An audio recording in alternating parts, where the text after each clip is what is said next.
খুনি হাসিনা এবং তার সাঙ্গপাঙ্গরা, খুনি হাসিনা এবং তার চালাসু ভণ্ডা ছাড়া বাংলাদেশের সকল সাধারণ মানুষের জুলাই যোদ্ধা। ইসলামকে রাষ্ট্র কর্তৃক স্বীকৃতি যাতে পায় সেজন্য কথা বলি।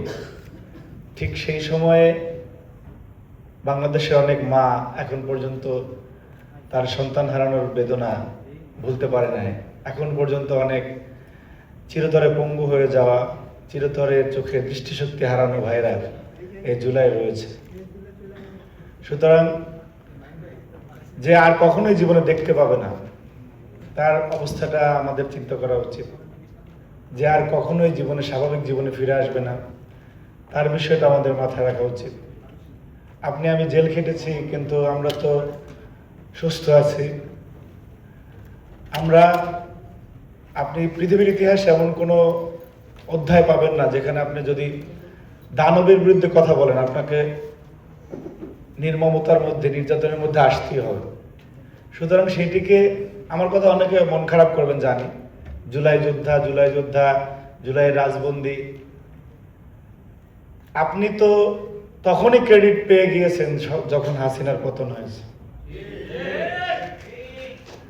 আপনি যে চিন্তা করে দেখেন, এই আন্দোলনটা যদি ব্যর্থ হতো, আপনি তো এই ক্রেডিট চাইতেই পারতেন না, বরং আপনি অস্বীকার করতেন যে আপনি এখানে ছিলেন না। সুতরাং আপনারা ঠিক না বললেও আমি বলে যাব, এই যে জুলাই জুলাই জুলাই আপনি মাঠে ছিলেন। আরে ভাই, খুনি হাসিনা এবং তার স্টেক হোল্ডাররা, খুনি হাসিনা এবং তার সাঙ্গপাঙ্গরা, খুনি হাসিনা এবং তার চালাসু ভণ্ডা ছাড়া বাংলাদেশের সকল সাধারণ মানুষের জুলাই যোদ্ধা। এটা আপনি না মানলে কিছু করেন না। সুতরাং এই যে এমন একটা অবস্থা তৈরি হয়ে গেছে যে আমরা দেখতে পাচ্ছি যে দীর্ঘ 17 বছর যারা কষ্ট করলো, বা তারও আগে, আমি বিএনপির কথা বলতেছি না, অন্যান্য যারা, আহমেদ কবির কিশোর, লেখক মুস্তাক আহমেদ, এই যে ডিজিটাল সিকিউরিটি অ্যাক্টে অ্যারেস্ট হয়েছিল তারেক ভাই, যে মারা গেল, যে জেলখানা থেকে যার লাশ বের করা হলো কাশিমপুর থেকে, হ্যাঁ এক্স্যাক্টলি মুস্তাক ভাই।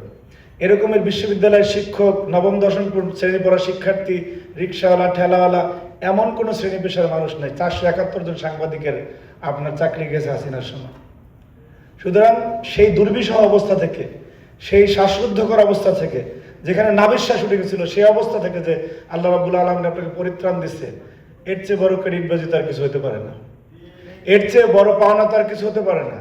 আপনি তো বেঁচে আছেন, আপনি সুস্থ আছেন, আপনি অন্যের যারা চিরতরে পঙ্গু হয়ে গেছে তার চেয়ে ভালো আছেন। সুতরাং এই বিষয়টা আমাদের মাথায় রাখতে হবে, সে অনুরোধটি রাখছি। আরেকটি কথা বলে বক্তব্য শেষ করতে চাচ্ছি, সেটি হচ্ছে, আপনি বিএনপি করেন, জামাত করেন, এনসিপি করেন, অন্যান্য দল যাই করেন না কেন,